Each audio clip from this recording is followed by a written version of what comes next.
Hi everyone, welcome back to another episode of the Figly podcast. Today we are here with Reem.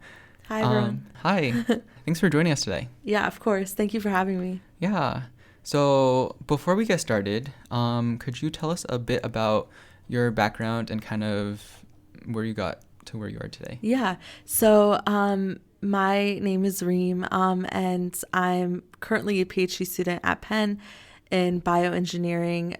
And a little bit about my background.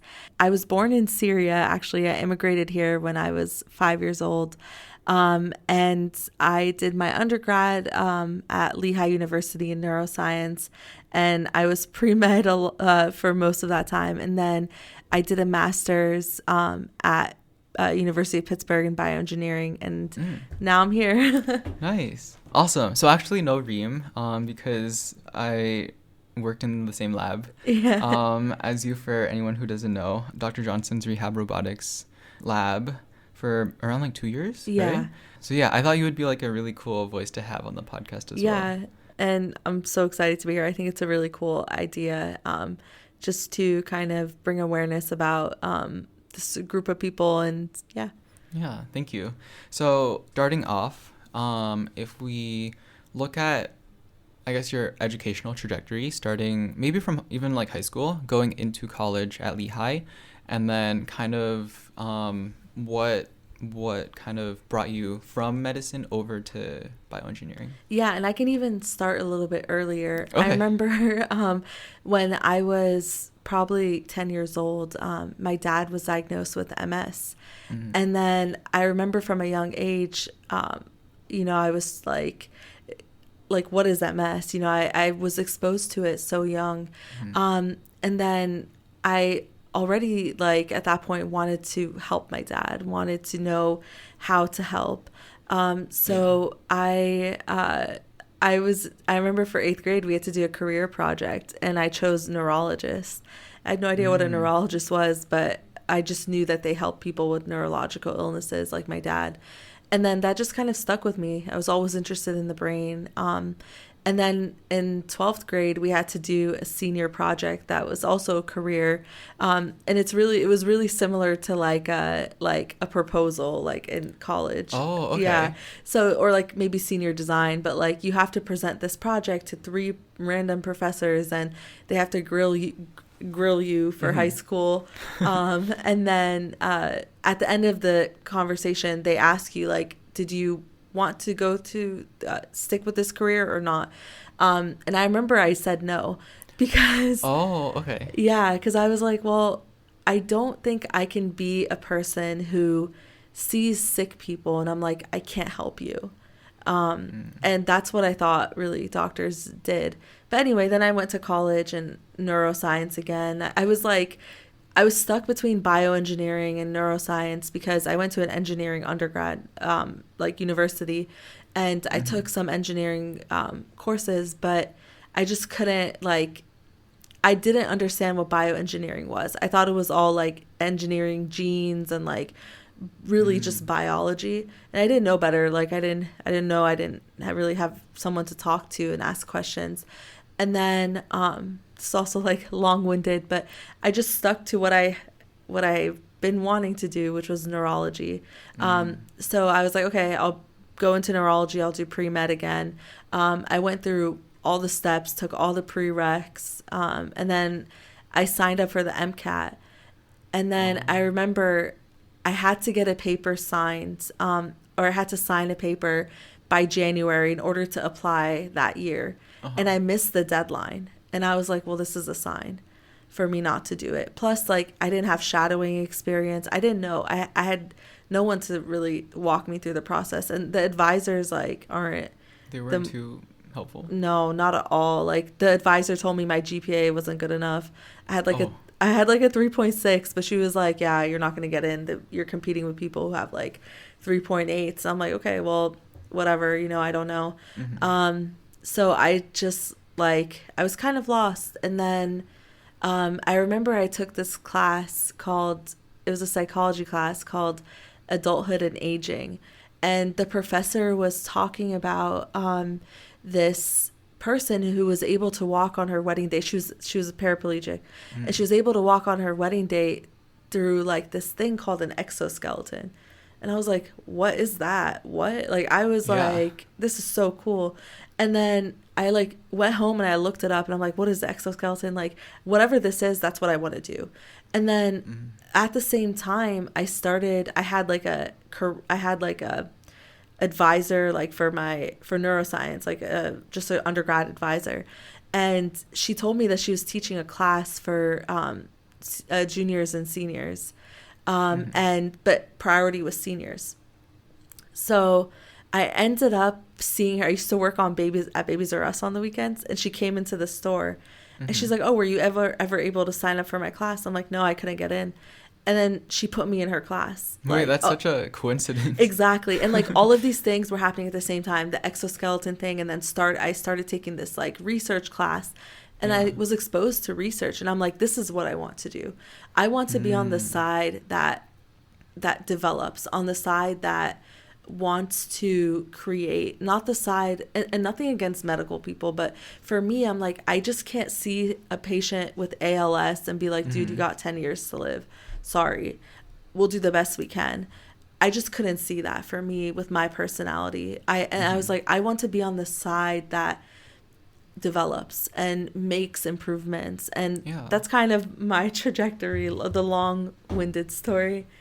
So correct me if I'm wrong, but even though maybe like the traditional like neurology path like wasn't necessarily like appealing to you, you still wanted to do something in neuro, right? Oh, absolutely. Okay. The brain is like, I love the brain. I'm so interested in the brain, and that always stuck with me, like from a young age, just wanting to I think it stems from like wanting to understand, and everything for me roots from the brain. I'm just so interested in understanding the brain in any way. I feel like as a neuroscience major too, I feel like the brain is really interesting. Like there's so much we already like don't know, and it feels like we're on the like cutting edge of all of this like research and like development. And how can we use technology to improve the brain? And like part of it is like, this is the thing between like doing theoretical and like applied work. Like a lot of people just want to understand, but I want to understand and also use that knowledge to help people. Like I think it also all comes back to helping people, like you know, using tools to understand the brain in this lens of improving the lives of people. And I think that's I think I'm happy with just doing that forever. Wait, I think that's really good. I think I don't know what the statistics are on this, but I think a lot of people who go into like wanting to help people, the immediate answer that people often give, like maybe like high schoolers like or younger or like college students, is like doctor, because I feel like that's like the most like forefront, like, okay, this is how you help people. It's like, and probably like the most direct too, right? But I feel like there's a lot of different ways to help people. Absolutely. And I agree. I think that that's probably why I chose, like, I always went back to neurology, because I didn't know this other world existed. And I think that, and I'm not like shading on people doctors who study medicine. I just think it's different, you know, like people like to explore different problems. Like my uncle he is a doctor, and like a medical doctor. And he actually was telling me recently that he actually wishes he was an engineer, like a bioengineer. And I was telling him, like, you know, you kind of are your engineering solutions for people. But I think that, especially in this day and age, like, unless you're doing, like, you know, the type of work you're doing with, like, research or clinical work, a lot of doctors just becomes mundane. You know, it's kind of, you see the same types of things, or, you know, and I think that it's just different. It's just different fields. But they're all help people. I completely agree. I think like right now it's like people trying to optimize and like make everything like super cost effective, especially in healthcare, but that's a whole other discussion. But But I think because of that, doctors, there's like so high like rates of like burnout and like Yeah. everything too. And it's just because like you only have like 15 minutes or like 20 minutes max, especially if you're like in primary care, Yeah. to get to know a patient, like develop like at least some rapport so you're not just like a robot, and then Yeah. like figure out what's wrong, give advice, answer any questions. Right. Like I don't think you're able to do that in They're 20 minutes. overburdened, and Yeah. everything is trying to cut, like you said, cut costs, cut corners. Mm-hmm. And it sucks. Like, I think it's horrible, but hopefully the new age of doctors, hopefully you it'll be a little bit different. I Hopefully. hope. I don't know. I suppose we'll see where it goes. For sure. But yeah, going back to I guess like bioengineering, for people like I guess myself who didn't know about bioengineering until their like sophomore year of college. Yeah. But then it was like a little like too late for me to like fully like immerse myself in bioengineering, which is why I actually joined Dr. Johnson's lab. Right. What would be, I guess, like your maybe like elevator pitch Yeah. for anyone who like has like completely no idea what bioengineering is, but might like feel like they might be interested. Right. So I would say bioengineering, if you're interested in using tools or technology to improve the quality of life for a person, definitely bioengineering does that. I think it's the interface between technology and the human body, and you can take that however like system you want. You know, I'm interested in the brain, the nervous system, but there's people who do bioengineering on skin. Any type of work where you want to use technology to improve a disease model or injury model or just quality of life for a human, that's all covered under bioengineering. And even technology could mean like, it's not like technology is just hands-on, like you're building stuff. You know, AI is a whole new field, and that's under the scope of technology. Imaging, like improving imaging, is under the scope of technology. So that would be my elevator pitch. If you're interested in developing, creating, and using technology to improve quality of life in any type of model for a human, definitely do bioengineering. Yeah, I feel like it's so diverse. Like So bioengineering. diverse. I mean, like, just think of like the work that like there are bioengineers who developed and I don't know, like this is probably copyrighted to them, but like this, it's called like a skin gun or something like that, where for people who have burns, they just spray skin cells. And What? yeah, this was developed by a group, I believe in Pittsburgh, and it's just for people who have, I think it's first and second degree burns, and it just regenerates those skin cells. And there's also people who are using, it's called hydrogels that are extracted from, for example, pigs. And it's like a whole process, but extracellular matrix hydrogels.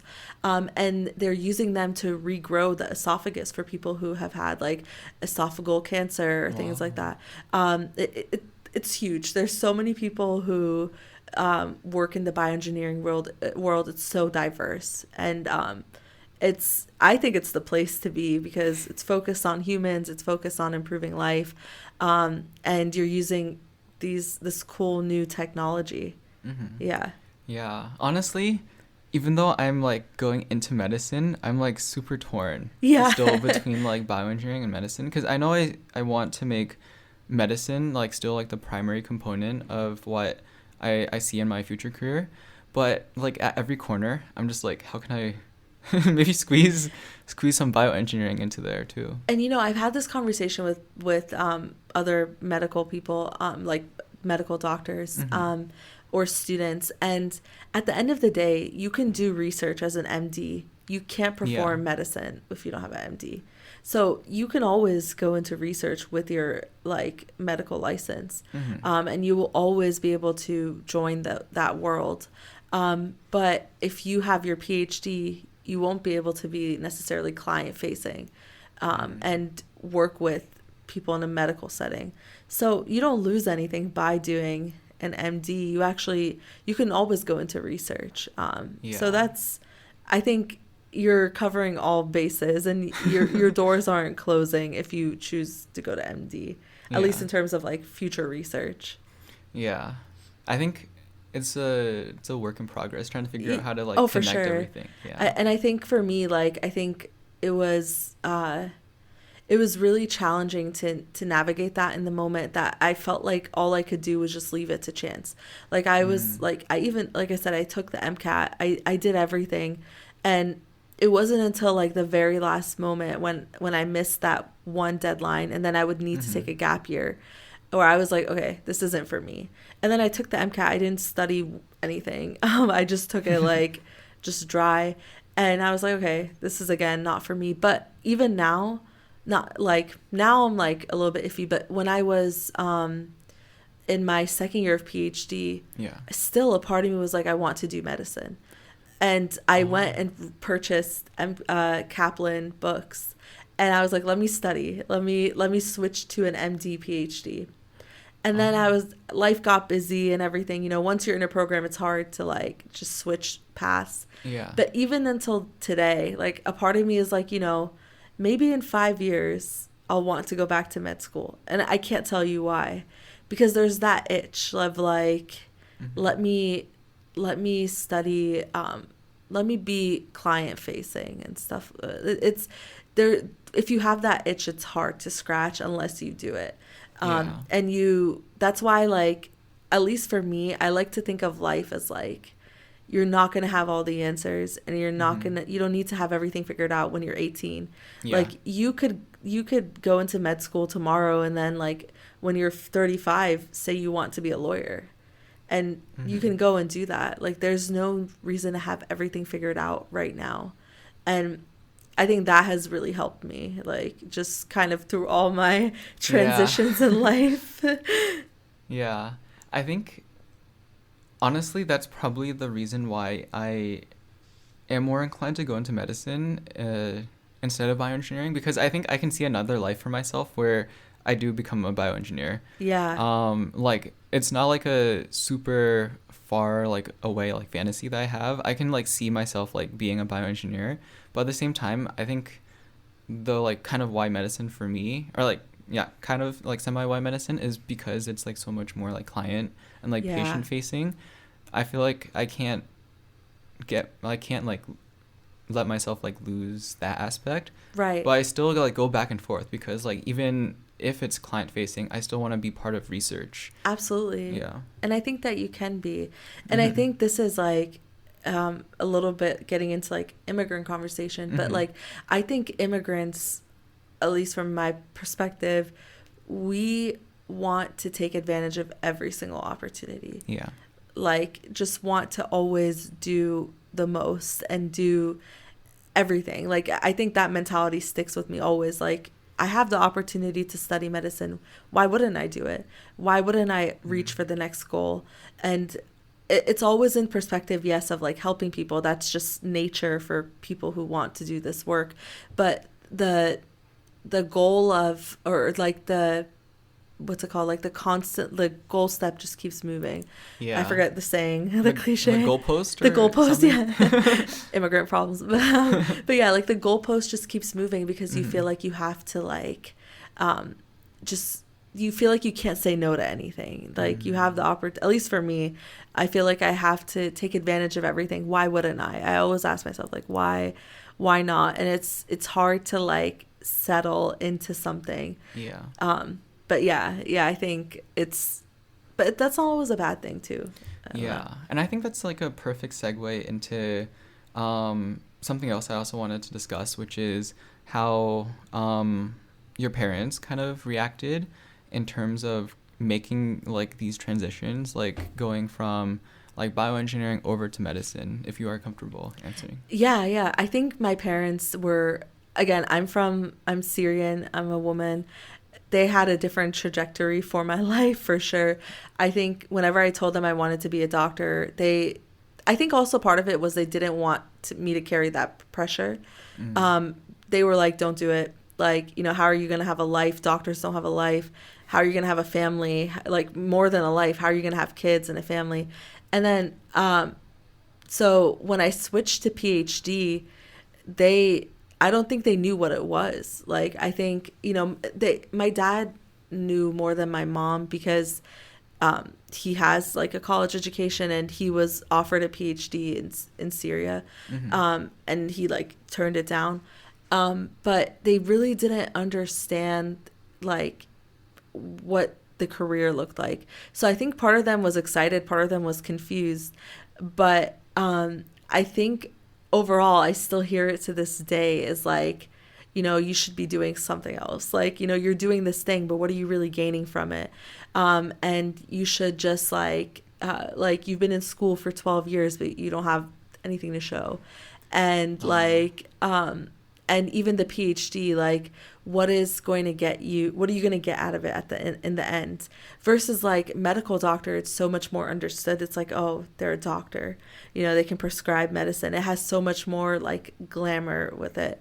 And I think what it's really taught me is that you have to do things for yourself, because although your intention was to bring them pride and like, you know, do something that would make their sacrifices worth it, at the end of the day, you're just doing that for yourself, because parents have a different version of life for you than you did. And at some point, the reality sets in and they realize it. And then what's left is what you want for yourself. And I think how they reacted to my transition has always, they've been like opposed to it.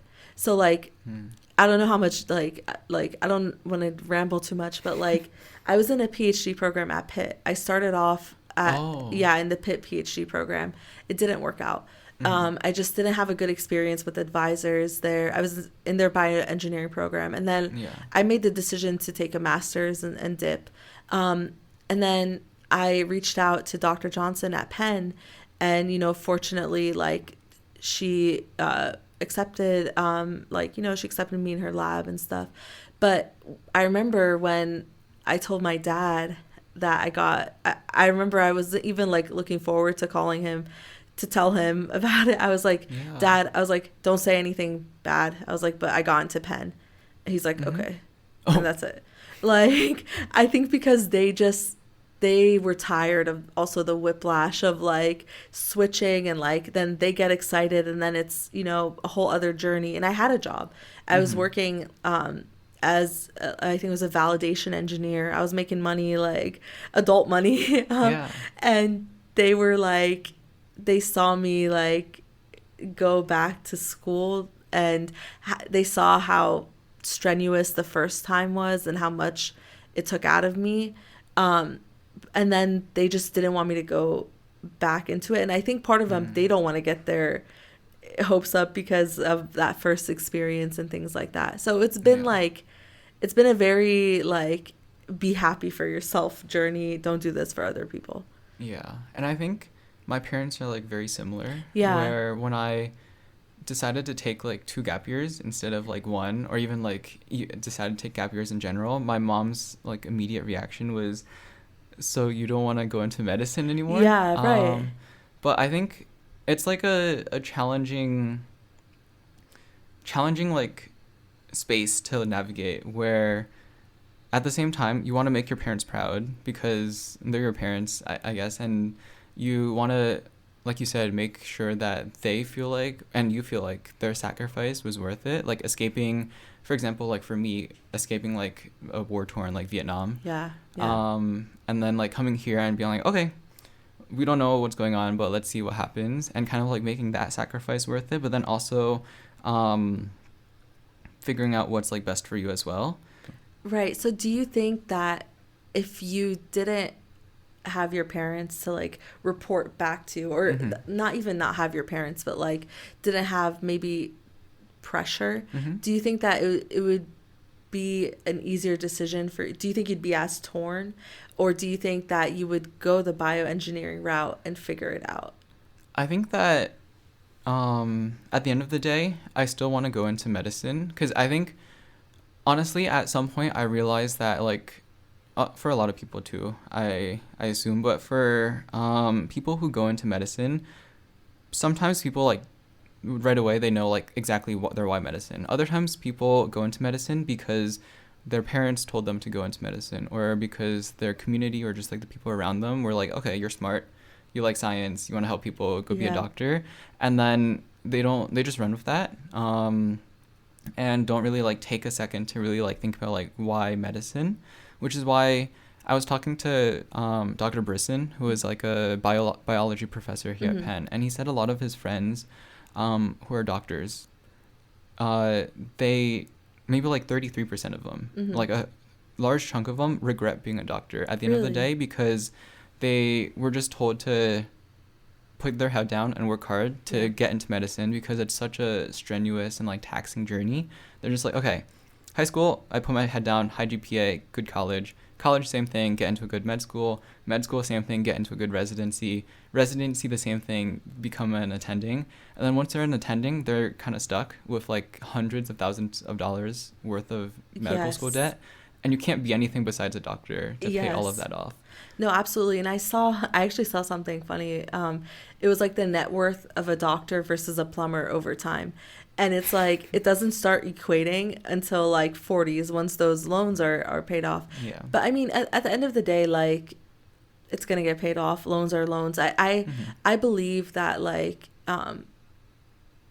your goal should be to do what you want to do. Yeah. And then that's kind of why I had to make sure that I really wanted to be a doctor. So essentially, one of my mentors told me that if you can see yourself doing anything else, which is why I was exploring bioengineering at Dr. Johnson's lab, go do that thing.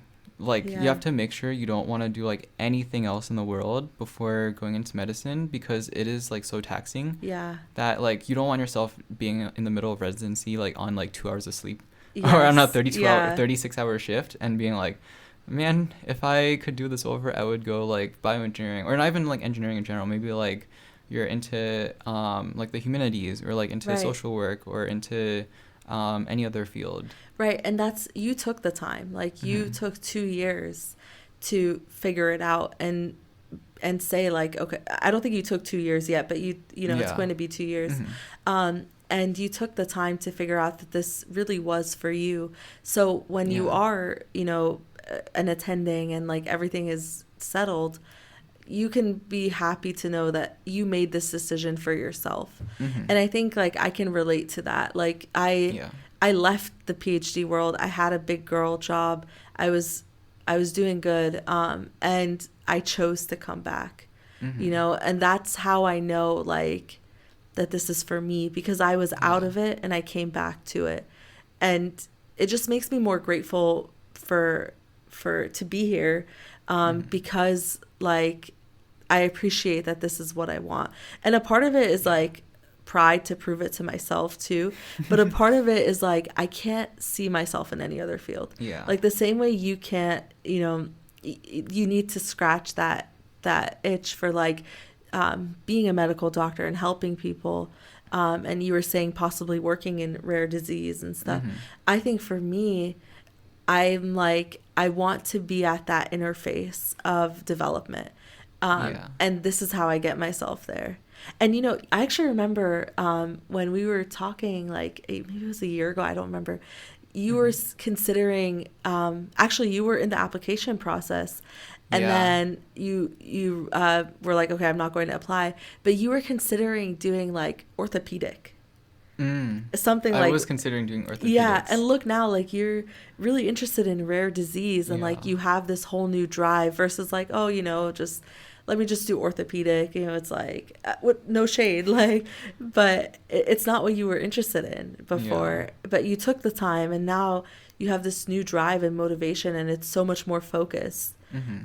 And, like, similar to me, my first research experience and the work I was doing is way different than the work I'm doing now. And this work is so much more relevant to what I want to be doing. Yeah, that's awesome. I think right now, I'm still like a little torn between like all of these different Yeah. med school fields. But I was like, okay, I know medicine. Let me do medicine now.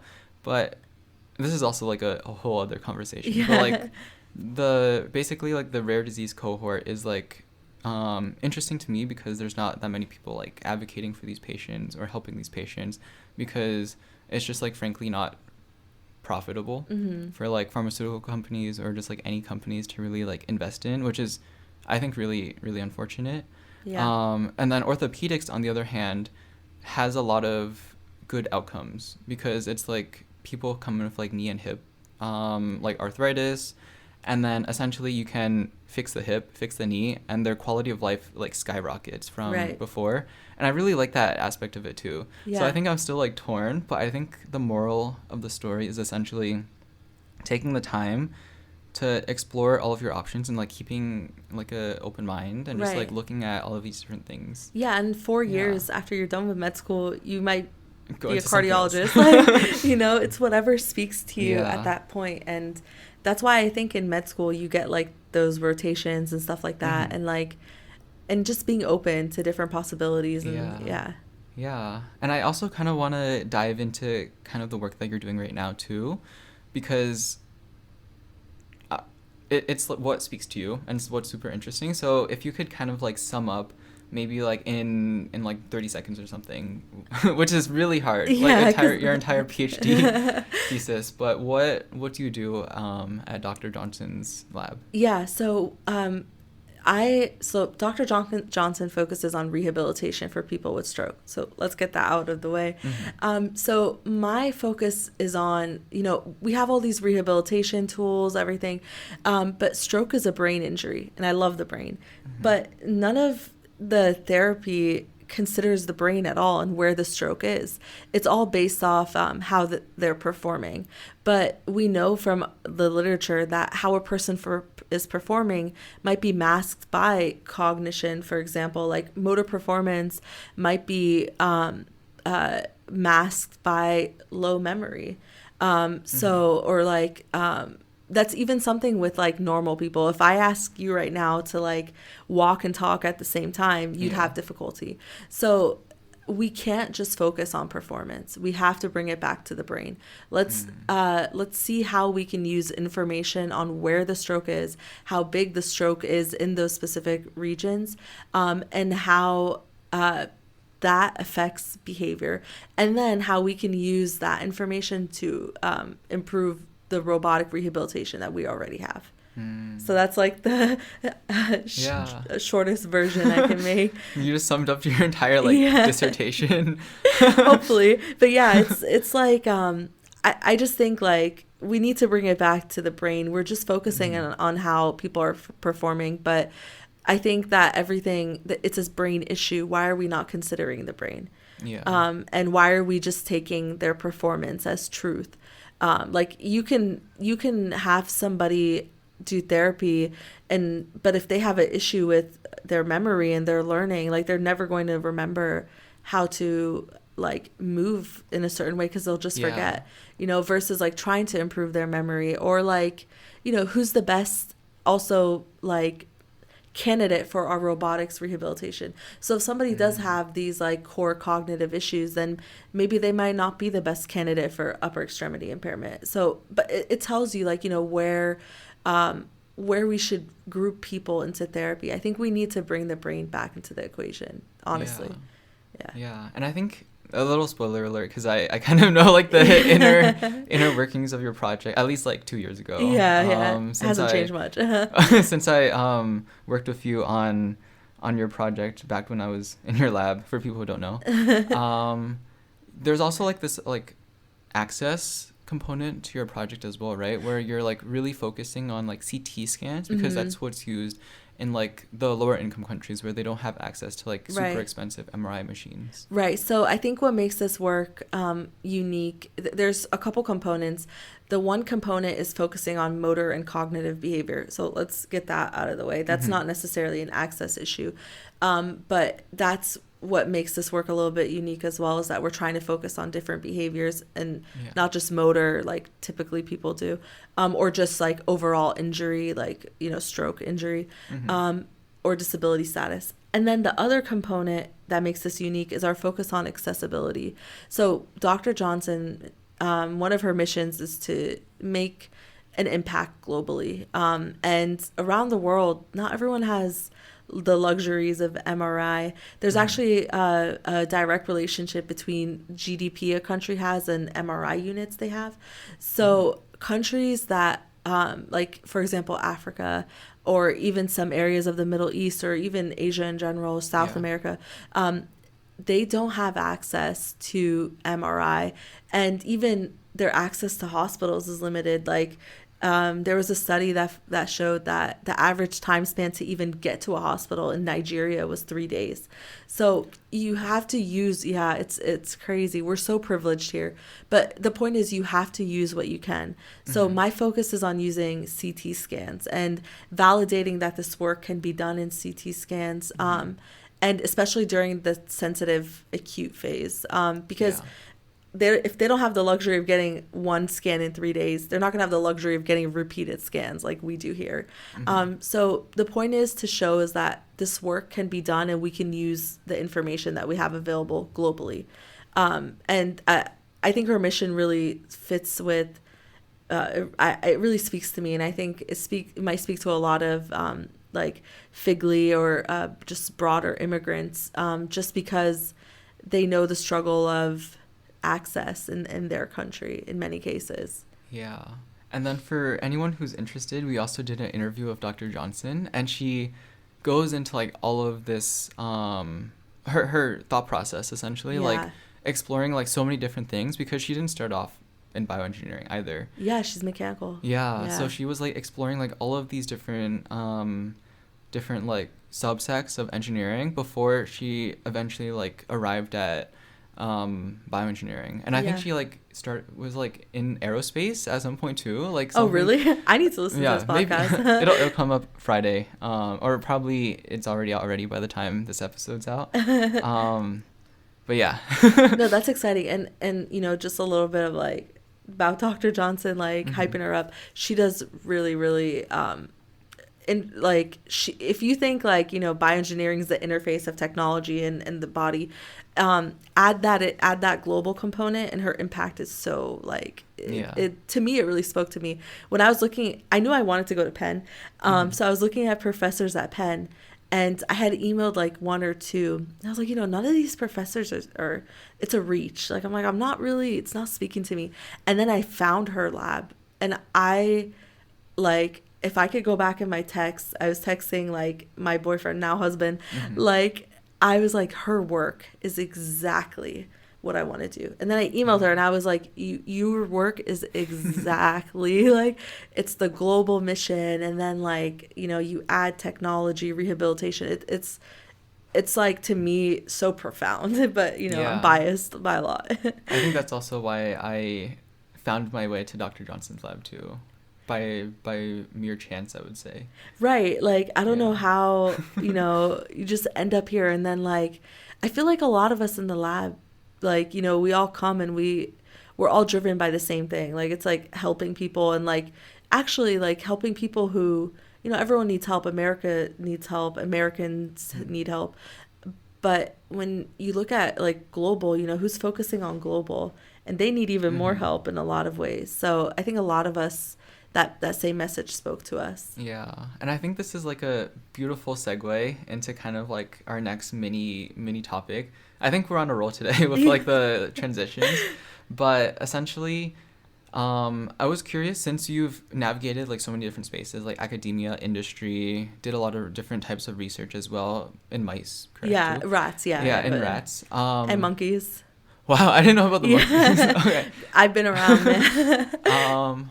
I guess like because you've visited so many different labs and like worked under so many different PIs, or principal investigators for anyone who doesn't know, how do you know essentially if a lab is like a good fit for you? Yeah, and this is a great question. I'm a vibes person, but not everyone's a vibes person. But for me, I'm like, if I mesh well with you in the first meeting, that's what works for me. Like that, I knew that would be the right fit. But I think like if I want to generalize that, I'm going to talk with an example.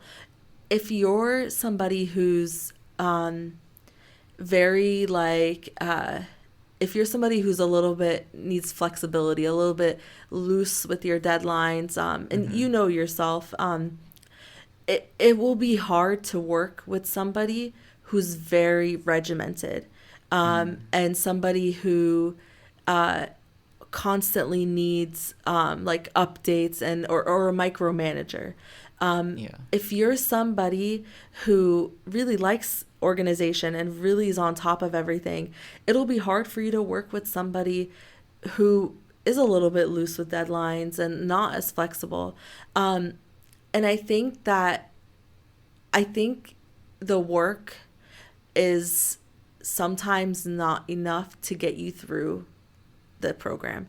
I think the advisor, making sure you mesh with your advisor is so important. And I've had a lot of experiences with difficult advisors. And like, people don't come perfect. I'm not perfect, but you need to work with somebody who sees your value.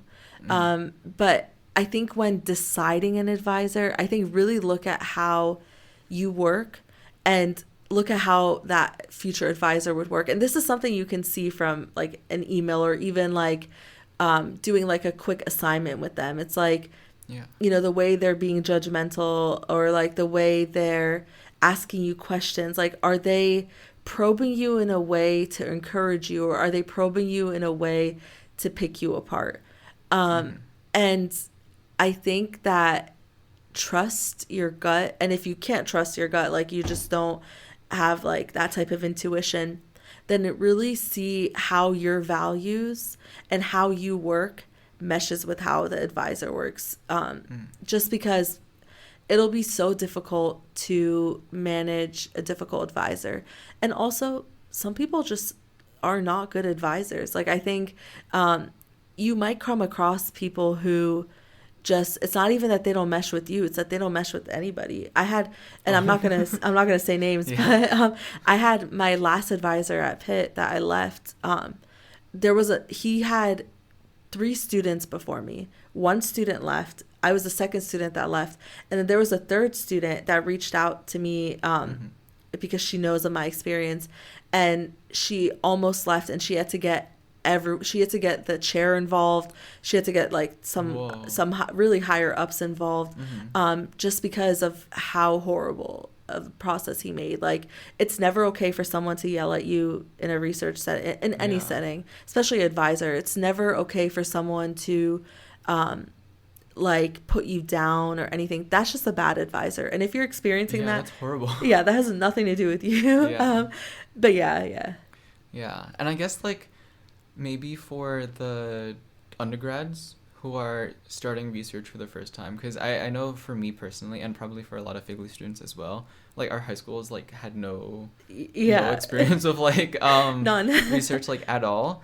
But I guess like research itself can seem like a abstract like monolith maybe, where it's like a little confusing. I think navigating everything starting off, whether or not you pick like the thing you're most interested in, or maybe like something that you're just starting to get like some experience with research, where I don't even, there's like so many different things that I feel like I thought about, and probably like other undergrads starting research think about as well. But what would you recommend would be something that a student try to get out of a research lab? I think that something for, like, if I could give a little bit of advice to undergrads, it's be reasonable. I think a lot of undergrads come into research labs like thinking that they're going to solve like cure cancer. Like, you know, they come really like with huge goals, and which is good. It's better to come with huge goals than no goals. But I think be reasonable and focus on a skill. Like, what skill do you want to gain out of this? Like, do you want to learn a specific tool? Do you want to learn data analysis techniques? Like, focus on something that's reasonable and something that's attainable, versus saying that you want to do this huge feat and then you don't accomplish that and then you feel like you didn't do anything, because Mm. the whole, like, I might get my PhD and not do something crazy. Like, I probably won't. A lot of the crazy things, insane things have already been done once. Mm-hmm. So right now, like, it's like a lot of things are oversaturated. So you have to make impact that is attainable, and speaks to what you want. Yeah. And then, like, for you, Peter, what do you think you gained out of like the 2-year research experience that you had? Yeah. I was actually gonna talk about a little bit about this too, Oh, but I think, yeah, so I think coming in to Dr. Johnson's lab, for context, was probably like the first lab I had like actual solid research experience in. And I think I came in for probably like the summer, like the whole summer. I was on like different projects, but my main like quote unquote goal was like explore different yeah, things. And I had a lot of trouble really like identifying maybe like a solid skill set, or maybe like specific things to work on or to learn about. yeah, And I think that was something that I struggled with for like the longest time, because my goal joining the lab was essentially like, how do I learn as much as possible? mm-hmm. How do I get like a really good feel of bioengineering, to show that like I either like really like it or I don't like it, or maybe like somewhere in between, which is I Where you think the ended case. up. But yeah, I think I had a lot of trouble figuring out specifically what I wanted to focus on, because I think none of it felt like super like applicable to like Yeah, what I like want to do, which is eventually like medicine. But also it was hard for me to like really like focus on like a specific thing without having like a more extensive bioengineering like background. right, right. So I think ultimately I think just getting just exposure Yeah, from like a lot of different things as possible, and really like putting myself into different projects is probably the biggest takeaway I got from the lab. And even like the current lab I'm at the Children's Hospital of Philadelphia, where there is still like even though it's focused on like one disease, there's still a very broad range of different projects that the lab is doing. yeah, So really like diving and like committing yourself into like these different projects to see if you could see yourself in that space. And I don't think that I was ever gonna find like the perfect lab, right, yeah. or like the perfect project to be in, but just like I don't know, like really like seeing what goes into like the everyday of like doing this work, and then reflecting and seeing like, oh, do I see myself doing this work, and all of like the work behind like all the glamour as well, I Yeah. think is important to acknowledge. And something that I really like, that I've noticed among like Figley people, or people who maybe didn't like exactly have research experience, Mm-hmm. versus people who have, is I've noticed that people who come from a background where they like know what they want, or they know research, or like they don't come from this feeling of like wanting to take advantage of every opportunity. They look at things of like, how can I use this to benefit myself, versus I Mm-hmm. feel like, at least for me, I'm always like, I need to do everything because I need to like prove myself or something, Mm-hmm. versus I feel like with a people who don't come from this background, they just they're more not even more focused. It's not about like focus necessarily, but it's like they want to use the opportunity to benefit them Yeah. and their goals, versus I don't think I've done that. I think what I've done is like, what can I do to benefit the team? How Yeah. can I add to the project, versus thinking of how can the project add to my goals? Mm-hmm. And I think that people who come from a little bit of an immigrant background need to, I don't know if this has been studied, but I feel like there's a little bit of like that imposter syndrome, even like tripled. Like, and I think that it's something I face all the time. But I think at some point we just need to tell ourselves that we deserve this just like everyone else, and not spread ourselves too thin, and really take a look at like what we want to accomplish and what we can get out of something, because that's what the people who don't deal with these complex things are doing. They're like, you know, how can I benefit from this team or this project or this thing? It's a mutual, like, you know, it's a mutually beneficial relationship. Like, they're not just take.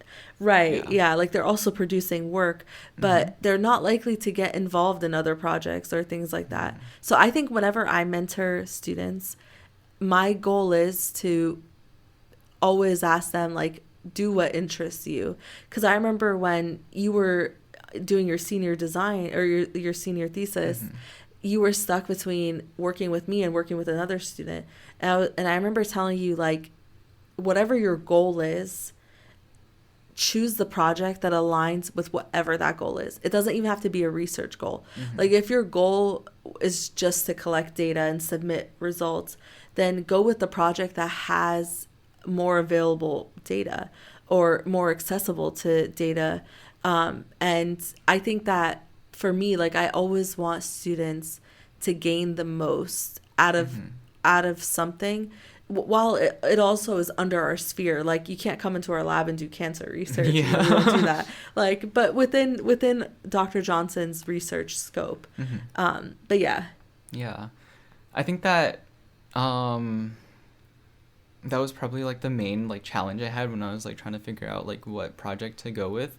But yeah, I think lastly, I also was curious about what kind of things you think about when the research gets like tough, because there's so much like nitty gritty that goes into doing research before you're able to see results, before you're able to make like a publish or like make a finding. How do you like keep yourself like motivated during those times? I think that I'm maybe like positive. I don't know if I'm positive, but I think that, you know, it's gonna work out. So it's not necessarily about the result. I remind myself that it's not about the result you get. It's about the method that you took to get there. Yeah. And a result that doesn't support your theory or your hypothesis doesn't mean that it's not a good result. Like, let's say that we can't predict behavior from CT scans or from lesion metrics, not even CT scans. What does that show? That shows that the brain is way more complex than we even know, or that looking at structural differences isn't enough, and that plasticity makes up for a lot of work. Or it also might show that the way we're measuring behavior might not be appropriate. Maybe we need to change the way that we're measuring behavior. And if I'm using the standards that therapists are using, then maybe we need to change those standards. So the result, not getting your ideal result, doesn't always mean that it's not good. It just means that this is your result and you have to interpret it like that. And it's very based off like like in context of what you're doing. But for me, I just always try and motivate myself that one outcome isn't the final outcome. So you just have to keep pushing. Second of all, if this method doesn't work, there's going to be a method that works. By the time that you're doing research, like, you're not starting from zero. You're working with an advisor. So there's somebody that believes in your work and there's some foundation there. So just reminding yourself that, okay, there's foundation for this work. People have done similar things. And also reminding yourself that, like, not getting your ideal result is okay. And it's still a good result. Yeah. Okay. I think this also, 10 out of 10 transition to my final question. Essentially, if you could give, like, your past self any advice, what would it be? So I think I would tell myself to just trust the process. I don't know if you've heard that answer before, but just trust the process, that it's going to be okay, and